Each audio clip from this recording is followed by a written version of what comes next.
damas y caballeros, bienvenidos a un viaje fascinante por los senderos inciertos y a menudo turbulentos del cine ruso postsoviético, guiados por la mirada aguda y provocadora de uno de sus más singulares arquitectos, Alexei Balabanov. En esta travesía nos adentraremos en la trama central de su obra, entendiendo por trama no sólo las historias que sus películas nos cuentan, sino también el hilo conductor de su visión artística en un país en perpetua redefinición. La caída de la Unión Soviética a principios de los años 90 sumió a la industria cinematográfica rusa en un caos profundo. El control estatal, que durante décadas había subvencionado y censurado el arte, desapareció, dando paso a una brutal modernización. La producción cinematográfica se desplomó y el público, ávido de novedades, se volcó en el cine estadounidense y las telenovelas latinoamericanas. En este vacío emergió el debate sobre la necesidad de un cine nacional que representara valores positivos,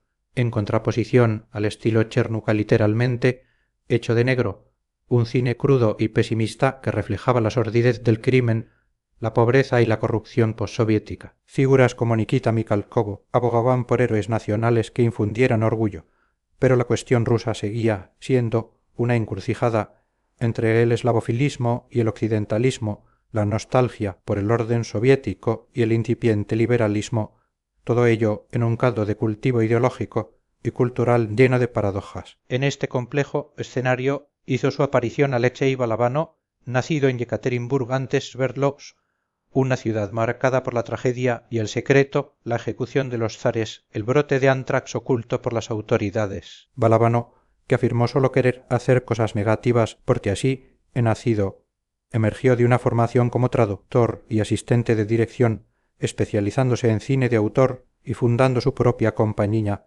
CTV Film. Su obra no tardaría en desafiar las convenciones y encender la polémica. Sus primeros largometrajes revelaron una profunda inclinación autoral y una fascinación por el absurdo. En Happy Days, Счастливье TNI, 1991, inspirada en Samuel Beckett, Balabanov nos sumerge en la deambulación de un hombre sin hogar, memoria ni nombre por un San Petersburgo gris y fantasmal. Este antihéroe, interpretado por Víctor Sukhorukov, es el vacío mismo que cada uno intenta llenar, un autómata condenado a la repetición cíclica de encuentros sin sentido con personajes igualmente extraños. Filmada en un melancólico blanco y negro, la ciudad se convierte en una metáfora de la desolación. Luego llegó Tecas Lezamó, 1994, su adaptación de Franz Kafka. Aquí, el agrimensor llega a un pueblo dominado por un enigmático castillo, intentando inútilmente acceder a sus autoridades. Balabanov captura la esencia de la burocracia opresiva y la pérdida de identidad,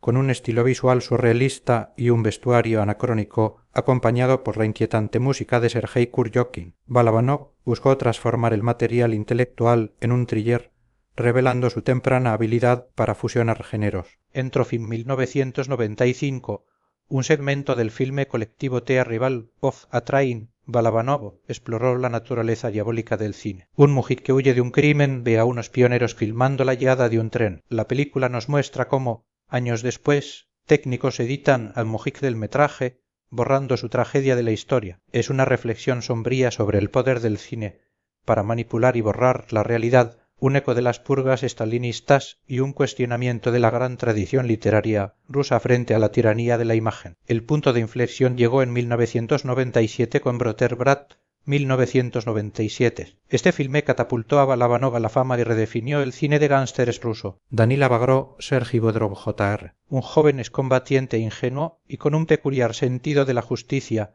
regresa a su San Petersburgo natal. Su madre le sugiere buscar a su hermano Víctor, que supuestamente es un hombre de éxito. Danila pronto descubre que Víctor es en realidad el Tártaro, un sicario de la mafia local. Víctor, cobarde, le encarga a Danila eliminar a un capo checheno que extorsiona a los comerciantes rusos. Danila, con una habilidad militar sorprendente y una frialdad desarmante, cumple la misión, se enamora de Sveta, una conductora de tranvía maltratada, y termina salvando a su propio hermano de la traición de la mafia. Con una puesta en escena sobria y estilizada, diálogos mínimos y una banda sonora icónica, Nautilus Pompilius, Broter fue un éxito rotundo. Danila, a pesar de sus comentarios xenófobos y antisemitas considerados inaceptables por algunos críticos, fue percibido como un nuevo o gatir caballero andante ruso, un héroe con un código moral personal que opera en un mundo brutal. Balabanor se mantuvo al margen de cualquier juicio moral explícito,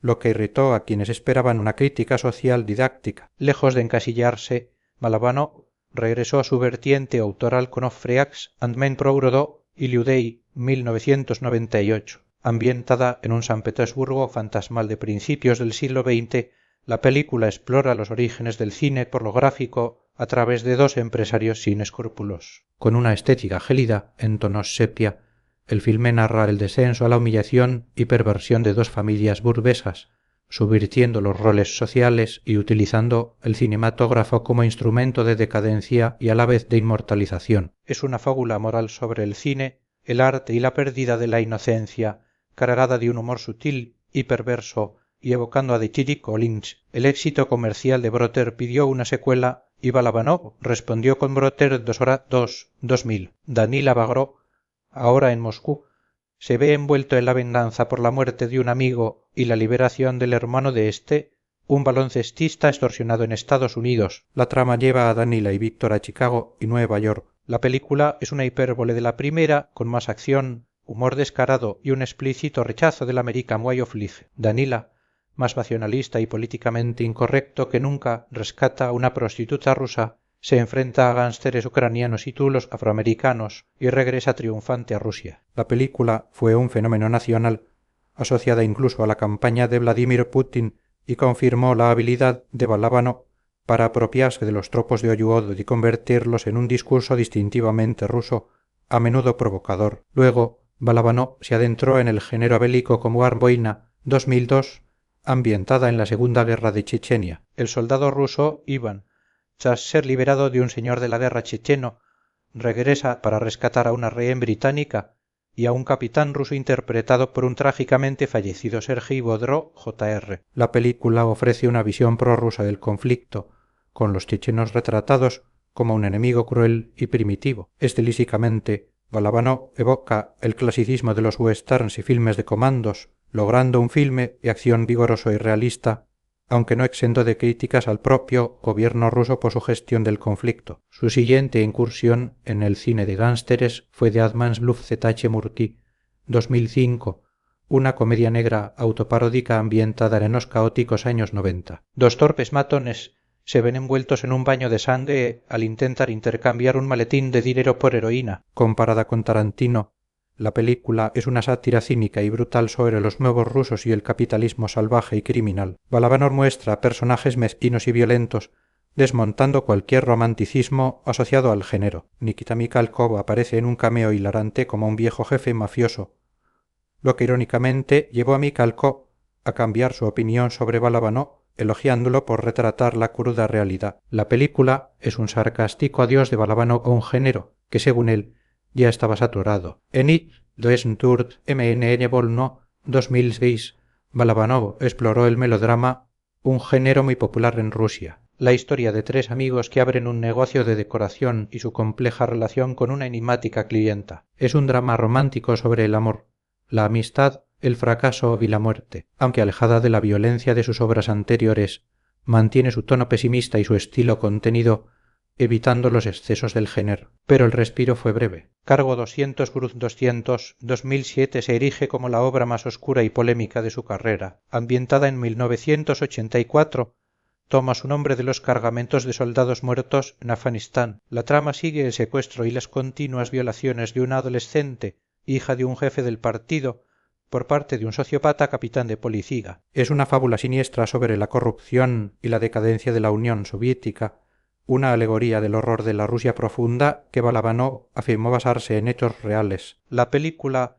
que mezcla thriller, horror gótico y humor negro, fue censurada en la televisión rusa y provocó el abandono de salas en festivales. Desafiando la nostalgia soviética, Balabanov insistió en que la sociedad estuvo enferma desde 1917, la ironía de la alegre música pop soviética de los 80 contrastando con la barbarie en pantalla subraya la crítica despiadada del director al sistema. Finalmente, en Mafia Morfiri, 2008, basada en los relatos autobiográficos de Mikhail Bulgakov, Balabanov nos sumerge en el descenso al infierno de la adicción a la morfina de un joven médico rural durante la Revolución de 1917. El guión original fue de Sergei Bodró. J.R. y Balabanov lo adaptó libremente, añadiendo capas políticas e ideológicas. El filme es un retrato pesimista de la desintegración personal y social, donde la revolución se muestra con su barbarie y cinismo. Las escenas de operaciones médicas son crudas y realistas, y la película concluye con el suicidio del médico en un cine,